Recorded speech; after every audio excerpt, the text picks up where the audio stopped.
When you think of satellites, what do you think of? For the last couple of generations, these solitary beacons roaming high above Earth have been at the technical heart of some of our biggest cultural moments. And here in Australia, the first satellite program sent pictures from Carnarvon to London. It's one small step for man, one giant leap for mankind. Good evening, live from the Berlin Wall on the most historic night in this wall's history. The birth of the satellite changed every element of how we communicate. Changes that began when the Soviets beat the US into the space race with the launch of Sputnik on October 4th, 1957. That's a recording of the signal Sputnik sent as it passed over Earth. Sputnik's launch caught the United States off guard, but it didn't take long for them to catch up. All at once, Americans were interested in the oncoming age of space. And with the curiosity came a mounting, swelling demand to get a satellite into the air on the double. In January 1958, Explorer 1 was launched. The attention of the American people was focused on Cape Canaveral, Florida, as a giant rocket was catapulted toward outer space. Explorer 1 was the satellite responsible for discovering belts of magnetic radiation around the Earth. Sputnik also led to the creation of the National Aeronautics and Space Administration, or NASA, through the passing of the US Space Act in July 1958. Not a bad achievement for a satellite the size of a beach ball. There are upwards of 1,700 working satellites in space at this very moment, and that number is growing every day. They can range in size from a bus right down to a loaf of bread. And it's those tiny nano-satellites that are making space more accessible and more affordable. For a fraction of the cost, you can launch a satellite. You don't launch a big one, you launch kind of a storm of bees around Earth, very, very close to Earth, very high tech. So it's physically a 30 by 40 little box, super high tech, that does what a massive $1 billion satellites usually was used to do in the past. So it's completely changing how we approach space, how we access space, and how much we spend for space.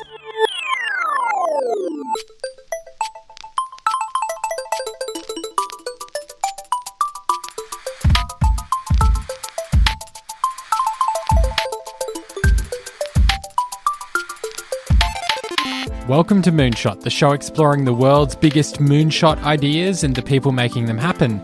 I'm Christopher Lawson. And I'm Andrew Moon. And up ahead, we continue our dive into the new breed of space companies, this time building a whole new class of satellites. In our last Moonshot, we talked rockets, but we did mention a couple of types of small satellites that were being launched into space. The smallest of these are what are called CubeSats or nanosats. These tiny satellites are really democratizing access to space and are giving a whole lot more people the ability to use space as a platform to launch new ideas.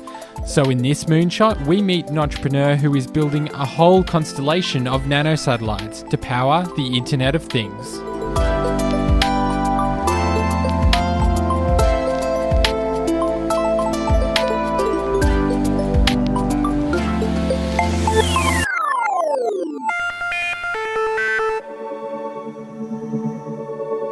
I come from a very big family of all engineers, quite high achiever, but I was little, I wanted to do space. I was that kind of very nerdy 5 years old, that started creating little rockets in the backyard, and I'm that kind of person. And just did what I wanted. I wanted to work in space. Sometimes I think it just what I was born to do is like, I don't know, it's a curse, but I love it. So my name is Flavia Tata Nardini, and I'm the CEO of Fleet Space Technologies. Fleet Space is a company that I co-founded a couple of years ago, my second startup, and we are building a digital nervous system around Earth, launching 100 nano-satellites. Fleet Space Technologies is based in Adelaide in South Australia, and as Flavia alluded to, the company is planning to create this constellation of nanosatellites to become the back-end infrastructure of a range of new Internet of Things devices. Think of it like what a phone network is to your smartphone. We need to improve food production, we need to pay attention of water wastage and so forth. So we need to measure.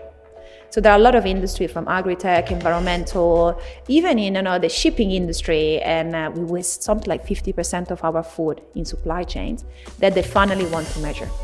And what happened is that, okay, we can deploy sensors, but how are we going to connect them? Because everything we have done in the past 20 years, 3G, 4G, 5G, is to connect us, to give you the chance to use your iPhone. It's not really to connect sensors in a farm or have a smart cities and so forth. So the idea of IoT, 75 billion devices, without internet to support them. So this is why at Fleet we thought, okay, maybe it's time to create something, a total different internet connection for things. You've heard this word constellation come up a number of times already, and while most people associate a constellation with a pattern of stars, the same concept applies to satellites. GPS is a great example of a constellation of satellites, a network of satellites that work together to provide exact location data. And Flavia's big, bold nano-satellite bet hasn't gone unnoticed. Fleet Space Technologies has attracted investor interest from the likes of Blackbird Ventures and Atlassian's Mike Cannon-Brookes. CubeSats are a particularly attractive portion of the market because they're cheap to produce in comparison to a traditional satellite. So more or less, to give you an idea, to launch a big satellite, one that we are used to see for our TV, you might really end up spending $800 million just to build it. And most probably $800 million to launch it. It takes 5 years to build, longer time to launch, and you cross fingers doesn't blow up during launch. Nano-satellites, totally different order of magnitude. You need more to achieve the same, but most probably a constellation, this is how we call it, when we launch many of them, cost 20 times less. So one of these little satellites could cost around $500,000 or $1 million, and to launch them is a fraction of the cost, because they fly very close to Earth. Big satellites, they fly 36 or 38,000 kilometers far from us, is quite far. So you need a lot of power to push them up there. But these guys fly at 500 kilometers from Earth because they are small and they stay there long. So a fraction of the cost is really a fraction of the cost. Right now, Fleet is preparing to launch the first 2 of their satellites, and eventually the constellation of satellites will allow anyone to connect a smart device to Fleet's network. The other big difference with Fleet's nano-satellites is disposability. Unlike the costly giant satellites that make remote TV crosses possible, these satellites only have a lifespan of just a couple of years, and the low cost of production and launch also means they can be continuously upgraded. You don't want them to last really long. It's like your iPhone. You most probably want to change it every 2 years, right? We are used to launch satellites, and they are up there for 50 years. So we use technology of 50 years ago. These little guys, we can update them maybe 3 years. It's really like an iPhone. So you got solar panels, you got batteries, you got everything to allow them to operate to 3 to 5 years, and then you change them. You update it with the new tech. So what they do, they talk with this kind of gateway on the ground. So you are a farmer or in any industry, you want to connect 1,000, 2,000, 3,000 sensors in your field, you buy this little guy and you put it in your field, it's plug and play, and you connect. So you create a local internet connectivity everywhere you go. Fleet has a small factory not far from the Adelaide airport, and like any startup, it's very lean and still feels very much like a company dealing with rapid growth. Flavia gave me a tour of the site, and given the company started just a couple of years ago, they've come an extraordinary long way in a very short space of time. We wanted a warehouse because you start small, but you grow very, very quickly. In April, we were like 2 people, and now we're like 25. There is no space anymore. You'll see upstairs. So we are building this mission control here. It's a little bit outside the city, very close to the airport. It's really good. We put these shipping containers to do some sort of clean rooms when we can assemble the satellites. And there is all open air electric assembly. And these guys, because we work in farms and in oceans, they assemble buoys and color tracking, all sorts of things here. So 3D printing. So slowly this place is getting busier and busier. But just because these nanosatellites are small doesn't mean they don't pack an awesome amount of technology. Just think of the power that you can fit in an iPhone, and then think of how many of those phones you could fit in a shoebox. What are some of the things that go on a satellite? So a satellite is it's a stack of what we call PCB, so printing circuit board, that I'll show you now. And they've got the electrical power system, the computer, the attitude control, the radio. So every single subsystem of satellites is on a card, is on a circuit board. Now I think Paul is working on one of our radios. Hi, Paul. Oh. This is one of the radio, and they look like that, you see? Right. So they are stuck one on top of the other. You can have a 1 unit, or you can have 3 units, or they are 30 by 10 centimeters, or a little bit bigger, so up to a shoebox size. And on each of them, so one of them there is a radio that communicates to the ground, so that one is the one that communicates to our client, or an attitude control system to make sure that the satellite is in the right position, all the system that talks to a solar panel. So yeah, they are all very high-tech, miniaturized subsystems. How long have you been with Fleet?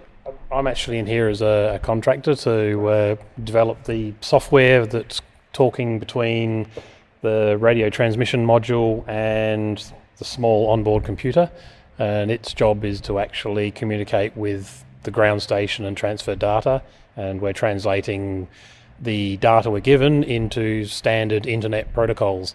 So the idea is it will look up there in space like something on the internet.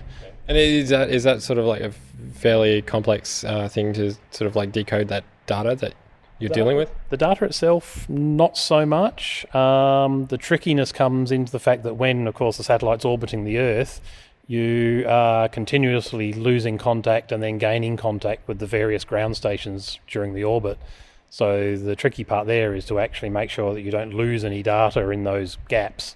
So you pick up the data when you can, and you wait until you're in contact again, and then transmit what you've got and receive what you've got. How do you do that when the satellite's just like whizzing around at like such a high speed? There must be like a very short window of time where you can transfer data. Totally. Yeah. How do you do that? As fast as you can when you've got that. When you've got the signal, you've got to go, right, let's go. Transmit and receive as fast as you can go to get everything done. And then you lose contact again and then wait for the next signal to come along. How much data would you send in like a... So Internet of Things is bits of data, so don't think about, people, the type of Skype type of data. So it's kilobits, bits of data. Okay. But we aggregate, so we got a little bit more data, but still if it's a friction, it's few megabits of data. So when these aggregators, this modem gets the data, when they see the satellites, they forward the data, the satellites store the data when they see ground station. So it's a quite complex communication system. But yeah, this is what you do with a constellation in LEO. And we'll have more of our interview with Flavia right after this break.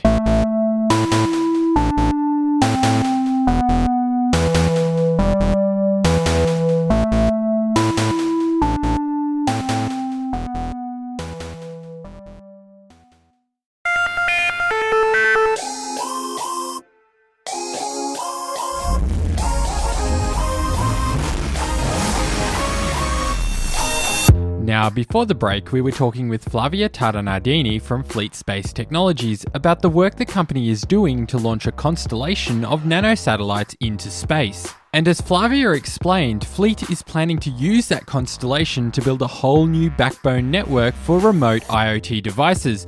She's hoping that one day this network will be just as accessible as the internet. So nowadays, we don't question internet anymore, right? We just use it. We don't question who created the infrastructure. How does it really work? I've got a master and I love rockets and all sorts of things. But if you ask me how the internet works, I'm like, I don't know. I've got a modem and I just plug things on Google. Okay. And I'm just so used to it. So what we are doing with the Internet of Things is creating the end-to-end architecture and make sure that all this data are modeled properly. And, it's multi-access, very complicated telecommunication protocols to make sure that this happen. And clients don't even have to question anymore. They just use it. And Fleet aren't the only company working on a nano-satellite constellation. One of the best-known nano-satellite companies is Planet Labs, based in California, who have already created a network of imaging satellites that they're calling Doves. We think of Planet's platform as a way of querying the Earth, sort of a macro search engine for the planet. So we are indexing where all the objects are around the Earth, a bit like Google indexed what's on the internet. Planet's Dove constellation is creating a daily picture of life on Earth, allowing you to look back very specifically on changes in the environment or our cities. Another company building their very own satellite constellation is Spire Global. We have the world's largest ship tracking constellation, right? We have the world's only and largest commercial weather data constellation. We are like the iPhone to the flip phone in the satellite space. Spire is chasing the same goal as Fleet in that they're using satellites to gather data from devices in remote locations across the globe. And they're further ahead than Fleet in their mission. They've just raised a Series C round of $70 million. And while Fleet has only raised a Series A round of just $5 million, they're planning to raise more once the first satellites are in orbit. We already have customers, but finally connect them with our satellites, and then we are capital raising again. So we're going to go to Series B, that is another first time in Australia for a space company. It's going to be very interesting.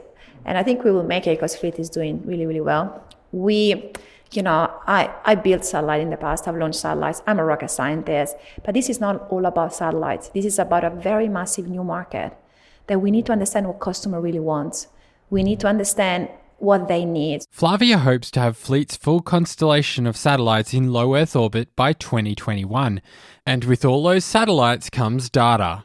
Lots of it. And like a lot of other tech giants, Fleet recognises that there's big business in owning the transmission, collection and interpretation of data. And that got me thinking, what is Fleet? Is it a hardware company, or are they really a software company that's in the big data game? So we see each other, we see like a company, we're providing a service. Of course, it's a combination between hardware and software, but we are very, very careful. It's like, okay, we need a hardware to provide people with a service, but realistically speaking, it's all the apps, it's everything around this, is the data you provide that is the key. For a farmer, just as a farmer, that is something that you understand quite easily. Having a hardware in the field to gather data is fine, but what are they going to do with this data? So the key is, of course, funneling the data, but give insight. So this is where machine learning and artificial intelligence, all the other amazing words come in. And this is where I see Fleet. This is where we provide an added value. So crazily, I'm a space lover, but not a satellite company. We operate a constellation. We operate a satellite constellation, but we are not a satellite company. We are not a hardware company. We build some products, but for us, it's all delivering data to customers. That is exactly what they need. Changing gears now, it's not all about data and numbers. At the end of the day, satellites also need names.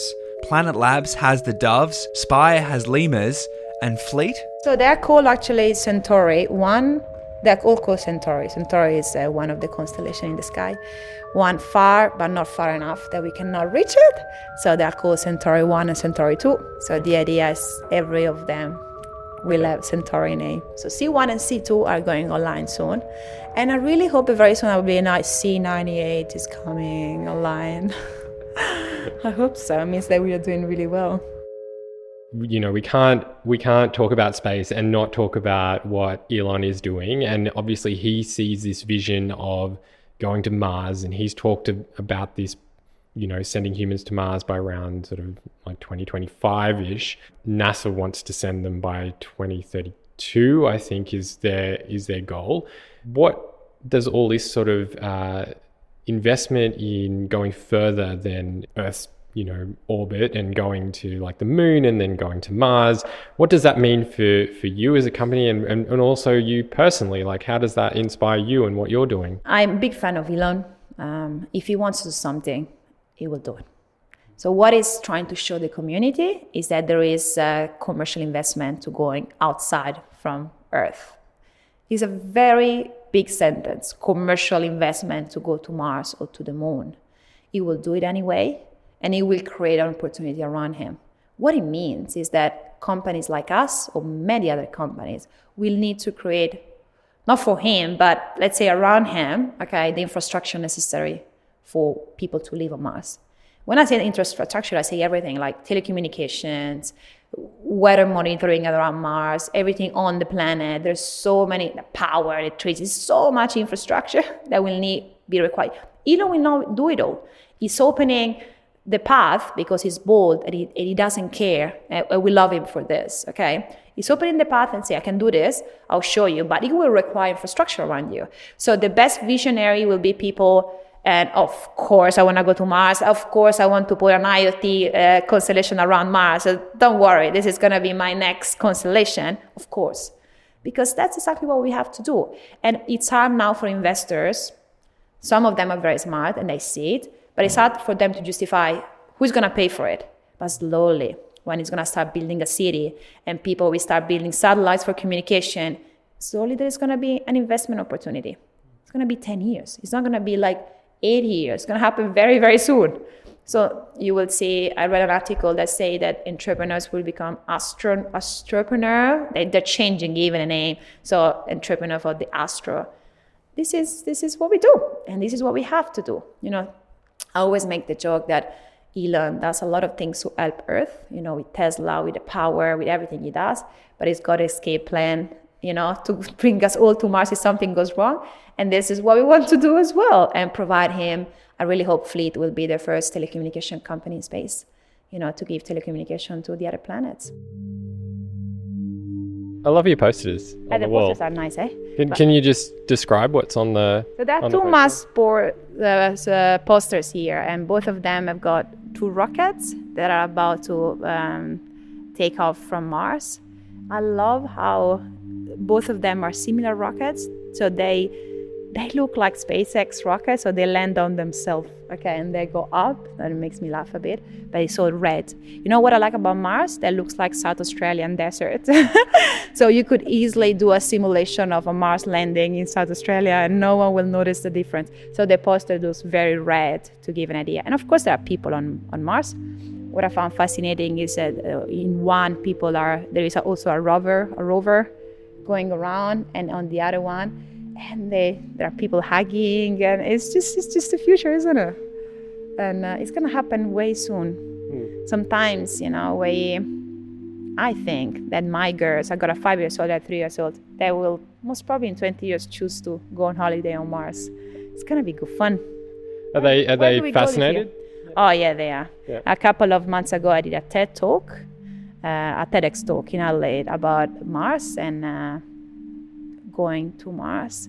And the 2-year-old doesn't really understand, but the 5-year-old, she's amazing. A couple of days ago, she asked me, "Are you a space agent or a space captain?" And I'm like, "I'm a space captain."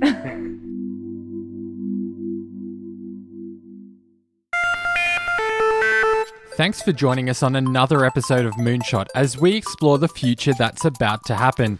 If you want to find out more about the show, head across to our website, moonshot.audio, or follow us on Facebook, Twitter, and Instagram. Just search for Moonshot Pod. Our cover artwork is by Andrew Millist, and our theme music is by Breakmaster Cylinder. Moonshot is a production of Lawson Media, and it's hosted by me, Christopher Lawson, and also Andrew Moon. And if you've got any moonshots that you'd love us to explore this year, send us an email to moonshot@lawson.media. Join us again next time as we explore more big ideas that are set to change our future.